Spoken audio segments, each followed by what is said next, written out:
ہمیں بتایا گیا تھا کہ اسرائیلی قوم کے ساتھ ایک وعدہ کیا گیا تھا کہ اللہ تعالیٰ ان کے لیے ایک پیغمبر بھیجے گا جس کا نام حضرت مسیح علیہ السلام ہوگا، جو دنیا پر انصاف کے ساتھ حکمرانی کریں گے۔ اس بات کی تصدیق حضرت محمد صلی اللہ علیہ وسلم نے بھی کی تھی۔ ان کا کہنا تھا کہ وہ پیغمبر حکمت اور انصاف کے ساتھ حکومت کریں گے اور وہ حضرت داؤد کے تخت پر بیٹھیں گے۔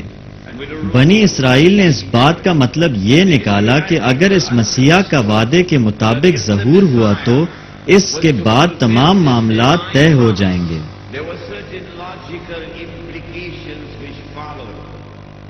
سب سے پہلے تو وہ مقدس سرزمین کو آزاد کرائے گا۔ دوسری بات یہ کہ وہ ایمان لانے والوں کو اس مقدس سرزمین پر واپس لائے گا۔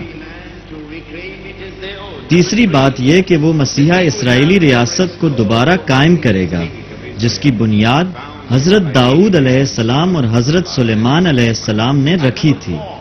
اور چوتھی بات یہ کہ وہ اسرائیلی ریاست دوبارہ پوری دنیا پر حکومت کرے گی، اور وہ مسیحا حضرت داؤد علیہ السلام کے تخت سے دنیا پر حکمرانی کرے گا جو ابد تک رہے گا۔ ان لوگوں کو 600 سال تک علم نہ ہوا اور نہ ہی کسی کو خبر ہوئی جب قرآن کا نزول ہوا۔ نہیں، ان لوگوں نے اسے قتل نہیں کیا اور نہ ہی صلیب پر چڑھایا، بلکہ ظاہر اور حقیقت میں زمین آسمان کا فرق ہے۔ اور اللہ تعالیٰ نے ان کو زندہ کیا اور وہ ایک دن واپس دنیا میں آئیں گے، اور جب وہ واپس آئیں گے تو دنیا پر حکمرانی کریں گے، اور وہ دنیا میں انصاف کے ساتھ حکمرانی کریں گے، اور وہ مقدس سرزمین اسرائیل سے دنیا پر حکمرانی کریں گے۔ یہ حکمرانی حضرت ابراہیم علیہ السلام اور اسلام کے اصولوں پر قائم ہوگی، اور وہ ابدی حکمرانی ہوگی۔ Will descend from the heavens with his hands resting on the wings of two angels. وہ مسیحا آسمان سے وارد ہوں گے، ان کے ہاتھ 2 فرشتوں کے پروں پر ہوں گے۔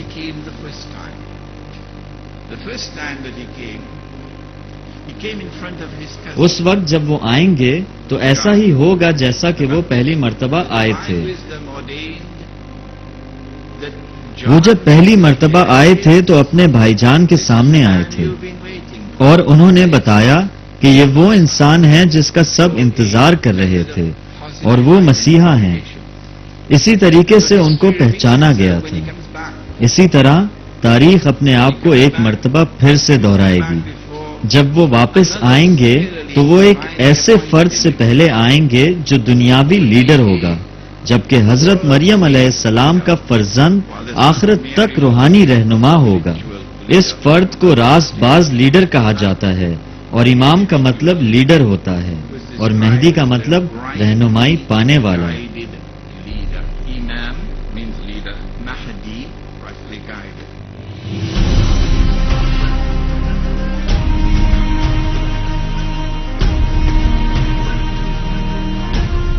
Constantly in the news we hear 2 terms, the new world order and globalization.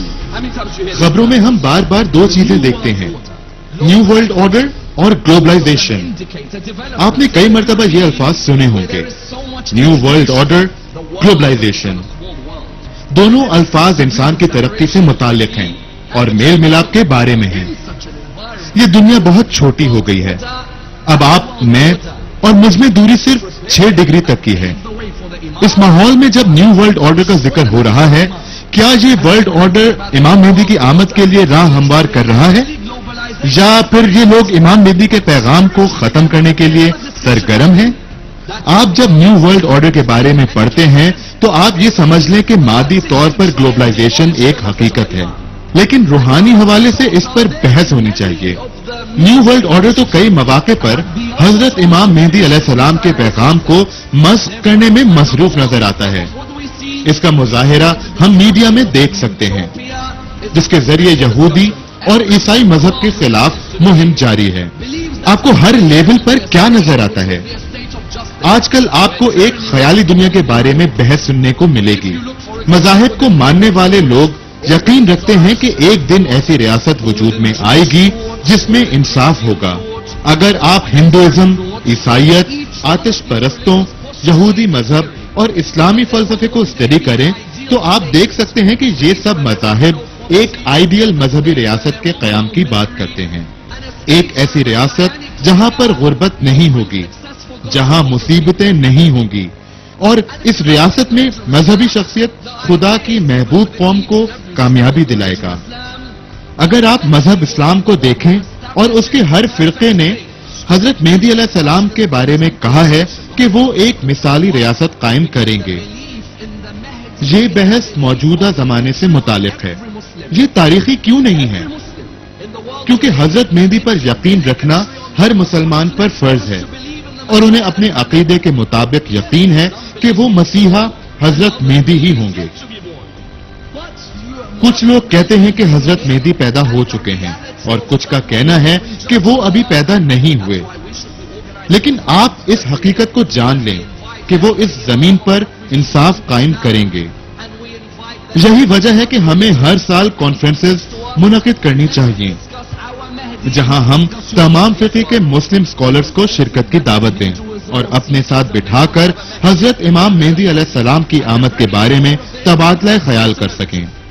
یہ بھی یاد رکھیں کہ ہندو اور سکھ مذہب میں بھی مسیحا کا تصور موجود ہے جو برصغیر پاک و ہند میں انصاف قائم کرے گا.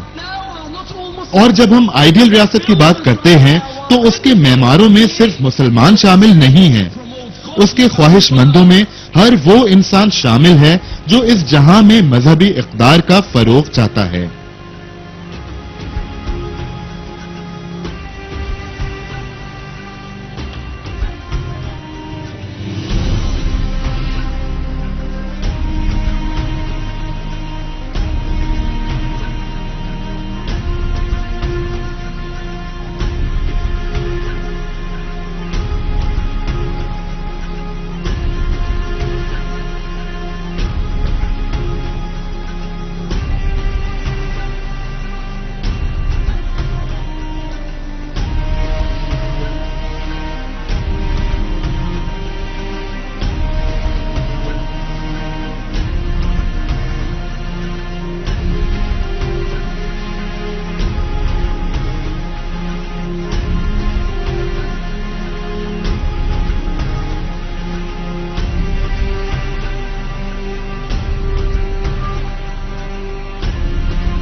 وہ اس دنیا میں آخری امام اور خلیفہ ہوں گے.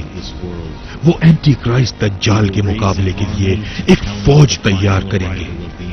اس جنگ کے بعد حضرت امام مہدی دنیا کو سچے مسیحا حضرت عیسیٰ علیہ السلام کی آمد کے لیے تیار کریں گے.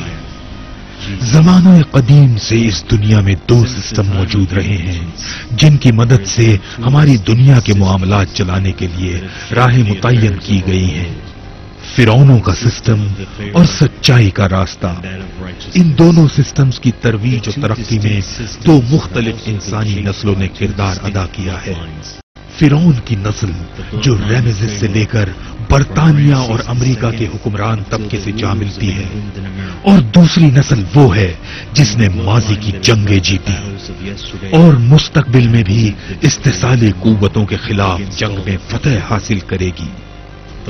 یہ نسل حضرت ابراہیم علیہ السلام کی ہے جن کے خاندان سے حضرت یعقوب علیہ السلام حضرت یوسف علیہ السلام، حضرت سلیمان علیہ السلام، حضرت داؤد علیہ السلام، مسیحا حضرت عیسیٰ علیہ السلام اور حضرت محمد صلی اللہ علیہ وسلم جیسے پیغمبر پیدا ہوئے، اور قیامت سے پہلے اس خاندان کے افراد ہی شیطانی قوتوں کو شکست دیں گے۔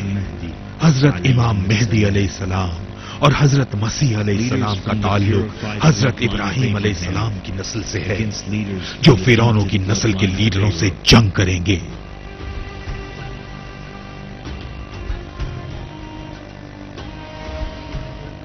کیا آپ ان کی آمد کے لیے تیار ہیں؟